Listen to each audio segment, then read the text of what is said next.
Tiny11 সম্পর্কে আমরা অনেকে হয়তো জানি, যাদের কম্পিউটার উইন্ডোজ 11 সাপোর্ট করে না, আমরা অনেকেই Tiny11 ব্যবহার করে আমাদের কম্পিউটারে উইন্ডোজ 11 এর যে মজাটা আছে, যে ফিলটা আছে, সে নিতে পারি। এবং এই বিষয়ে আমি পূর্ব ভিডিও দিয়েছি, বাট আপনাদের অনেকে রিকোয়েস্ট পেয়েছিলাম Optimum 11 নিয়ে ভিডিও মেক করার জন্য। সো আজকে আমরা Optimum 11 নিয়ে কথা বলবো। Optimum 11টাও Tiny11 এর মতো অন্য থার্ড পার্টির গ্রুপের দ্বারা তৈরি করা হয়েছে। উইন্ডোজ 7 এর মেজর ফাংশনগুলো রেখে অনেক কিছু রিমুভ করে দেওয়া হয়েছে, যেন এটাকে লাইট ওয়েট করা যায়। এটা Tiny11 থেকেও অনেকটা লাইট ওয়েট রয়েছে, বাট এখানে স্টার্টিংয়ের যেই ইফেক্টগুলো রয়েছে এইটা পার্সোনাল পছন্দ হয় নাই। এটা ওদের নিজস্ব লোগো বা ইফেক্ট কিছু দিয়ে রেখেছে এখানে অ্যাডভার্টাইজিং করার জন্য।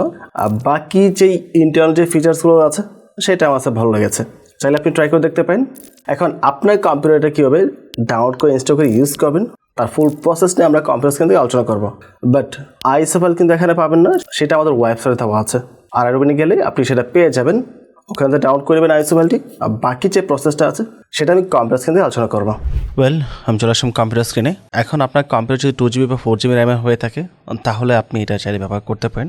অনেক রিকোয়েস্ট ছিল, যার কারণে মতো এটা ভিডিও মেক করছি। আর যদিও এটা কাইন্ড অফ সেফ, এখানে আনসেফ তেমন কিছু দেখতে পাই নাই।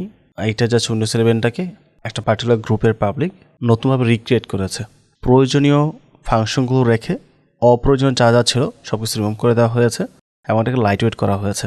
2GB র্যামের কম্পিউটার ইনস্টল করা যাবে, 4GB র্যামের কম্পিউটার ইনস্টল করা যাবে এবং নর্মাল উইন্ডোজের তুলনায় এটা অলমোস্ট 70% লাইট ওয়েট বলতে পারেন। সো একটা ফাইল লাগবে, তো এটা আইএসও ফাইল আপনি তো সরাসরি পাবেন না, এটা আমাদের ওয়েবসাইটে দেওয়া আছে। আপনি চাইলে আমাদের ওয়েবসাইটে ডাউনলোড করতে পারেন বা ওদের নিজস্ব অফিসিয়াল সাইটে রয়েছে, ওখান থেকে ডাউনলোড করা যেতে পারে। It's up to you, but আপনাদের সুবিধার্থে আর এই রবিন বিডিতে এটা দিয়ে রাখবো। আমাদের ওয়েবসাইটে গিয়ে Optimum 11 লিখে সার্চ করলেই আইএস ফাইলটি পেয়ে যাবেন। তো এটাকে জিপ ফাইল থাকবে, এটাকে আপনার আনজিপ করতে হবে। অবশ্যই আপনার কম্পিউটারে এটা উইনার সফটওয়্যার রাখতে হবে। তো ব্রাউজারে এসে উইনার লিখে সার্চ করলেই যে সফটওয়্যারটি আসবে এটা ডাউনলোড করবেন। ডাউনলোড করার পর জাস্ট ডাবল ক্লিককে ইনস্টল করলেই এটা চলে আসবে। তারপর ফাইলটি দেখতে এরকম হবে। এখন ফাইলটিতে ডাবল ক্লিক করেন, এক্সট্রাক্ট টু ওকে প্রেস করবো আমরা। এখান থেকে আইএস ফাইল বের হবে এবং এটার সাইজও কিন্তু খুবই ছোট, মাত্র 3GB। ওকে, এখানে ওদের আইএসও ফাইলের সাথে সাথে রুফু সফটওয়্যার দেওয়া আছে, বা আদার্স কিছু লিঙ্কও দিয়ে রেখেছে, ওদের ওয়েবসাইট, ওদের চ্যানেল সব কিছু দেওয়া আছে আর কি। তো আমরা রুফুসটা ওপেন করি। তো একটা প্যান্ডাইভে প্রথম বুট করতে হবে, বুট করার জন্য একটা প্যান্ডাইভ পিসিতে কানেক্ট করতে হবে। তো একটা প্যান্ডাইভে কানেক্ট করে নিয়েছি। এখন রুফু সফটওয়্যারটি ওপেন করব, ইয়েসে ক্লিক করব। এখান থেকে আমরা সিলেক্টে ক্লিক করব। তো আইএসও ফাইলে রাখা আছে কোথায়? আপাতত ডেস্কটপে আছে, ডেস্কটপে যাচ্ছি। আপনাদের যেখানে আছে সেখানে যাবেন। তো এই হচ্ছে আইএসও ফাইলটি, ডাবল ক্লিক করে ওপেন করছি। তো এটা জিপিটি এমবিআর 2টা ভার্সনই রয়েছে।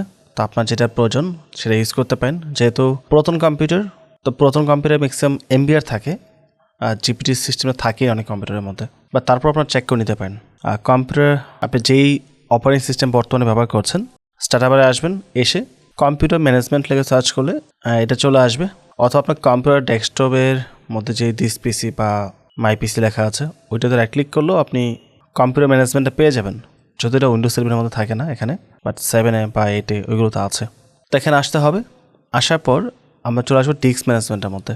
তো আপনার কম্পিউটার হার্ড ডিস্ক থাকবে, যেহেতু পুরাতন কম্পিউটার, বা এসএসডি থাকতে পারে। তো যেটাই আছে যেখানে আপনি সেট আপ করবেন ওইটার উপর রাইট ক্লিক করবেন। আমি ডিস্ক যেহেতু সেট আপ করবো, এটার উপর রাইট ক্লিক করেছি। তারপর প্রপার্টিসে যাব, দেখতে পাচ্ছেন ভলিউমস লেখা আছে, ভলিউমসে আসবো। এখানে লেখা হচ্ছে জিপিটি। তো আমাকে জিপিটিতেই এটা বুট করতে হবে। যদি আপনার এখানে থাকে এমবিআর, তাহলে আপনাকে এমবিআর সিলেক্ট করতে হবে। তো আমি জিপিটি রাখছি, রেখে স্টার্টে ক্লিক করব, ওকে প্রেস করব। এখন আমরা ওয়েট করব। বাই দ্য ওয়ে, এখানে কিন্তু উইন্ডোজ 7 যেই রিকোয়ারমেন্টগুলো থাকে এগুলো কিছু থাকবে না, এগুলো সব কিছু বাতিল হয়ে যাবে, যেহেতু এটা উইন্ডোজ 7 কোনো আইএসও ফাইলই না, জাস্ট ওইটাকে অপটিমাইজ করে এই ফাইলটা রেডি করা হয়েছে। যদি আপনি ব্যাঙ্কিং রিলেটেড কোনো কাজের সাথে সম্পৃক্ত থাকেন বা খুবই হাইলি সিকিউর কোনো বিষয়ে কাজ করেন, তাহলে এগুলো ইউজ না করে ভালো আপনার জন্য। তো দেখতে পাচ্ছেন আমাদের প্যানড্রাইভ বুটেবল হয়ে গেছে, রেডি লেখা চলে আসছে। তো আমরা এটা ক্লোজ করে দেবো। এখন এই প্যানড্রাইভে দিয়ে আপনি যেই কম্পিউটারের মধ্যে এই Optimum 11 বা উইন্ডোজ এক্স লাইট যেটাই বল না কেন ওইটা সেট আপ করতে পারবেন। বাই দ্য ওয়ে, আপনি যে কম্পিউটার উইন্ডোজ সেট আপ করবেন অবশ্যই সেটা বুটকে জেনে নিতে হবে। বুটকে জানার জন্য আপনি জাস্ট একটা ব্রাউজারে এসে আপনার কম্পিউটার নামটা লিখতে হবে।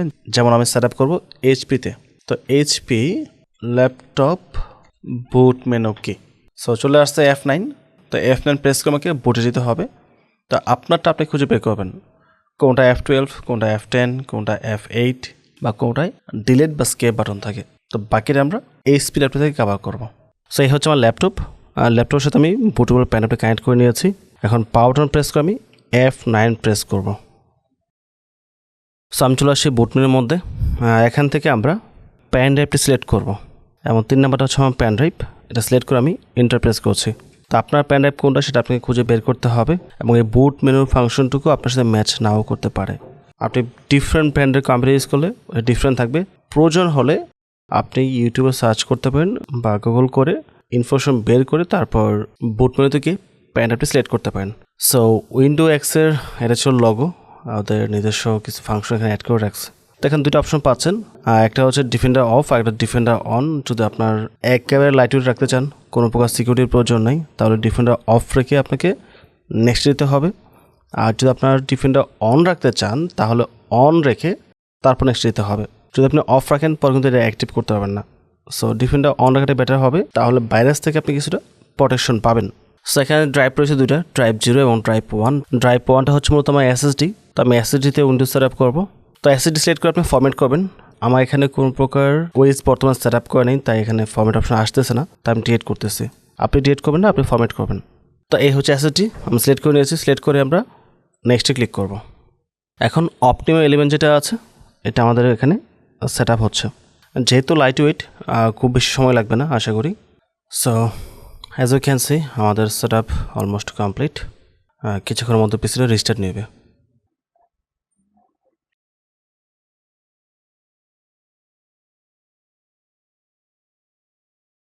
তো পিসি রিস্টার্ট হচ্ছে, আপনাকে কিছুই করতে হবে, জাস্ট ওয়েট করতে হবে।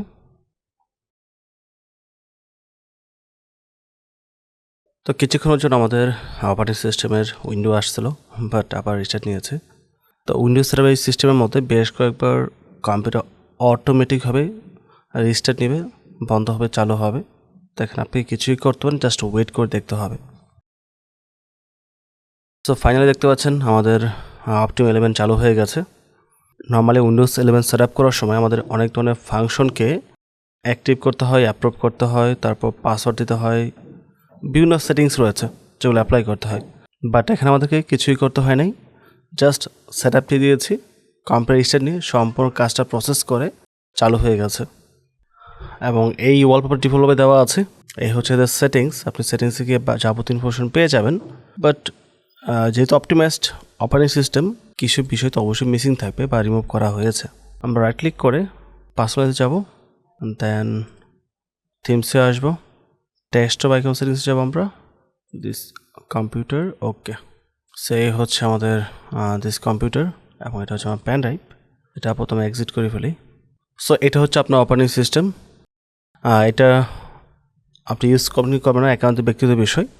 একেবারে লাইট ওয়েট, মাত্র 6 GB স্পেস নিয়েছে সম্পূর্ণ সেট আপ হওয়ার জন্য। যেখানে উইন্ডোজ 11 সেট আপ করতে আমাদের 20 থেকে 25 GB স্পেস প্রয়োজন পড়ে।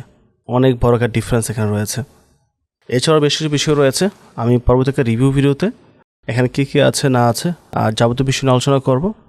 তো কীভাবে সেট আপ করতে হবে ফুল প্রসেস এখানে বলে দিয়েছি। অ্যান্ড আইএসও ফাইল আমাদের ওয়েবসাইটে রয়েছে, আমাদের ওয়েবসাইটে ডাউনলোড করতে পারেন। জাস্ট আমাদের ওয়েবসাইটে গিয়ে অপটিমাম এলিমেন্ট লিখে সার্চ করলেই আইএসও ফাইল পেয়ে যাবেন। ওখানে ডাউনলোড করে তারপর এই প্রসেসগুলো ফলো করে আপনার কম্পিউটারের মধ্যে সেট আপ করতে পারবেন। ওভারঅল সব কিছু মিলে যদি ভিডিও ভালো লাগে অবশ্যই চ্যানেলে সাবস্ক্রাইব করে পাশে থাকবেন এবং ভিডিওতে লাইক এবং কমেন্ট করতে ভুলবেন না। পরবর্তী টপিকে আবার কথা হবে। আসসালামু আলাইকুম।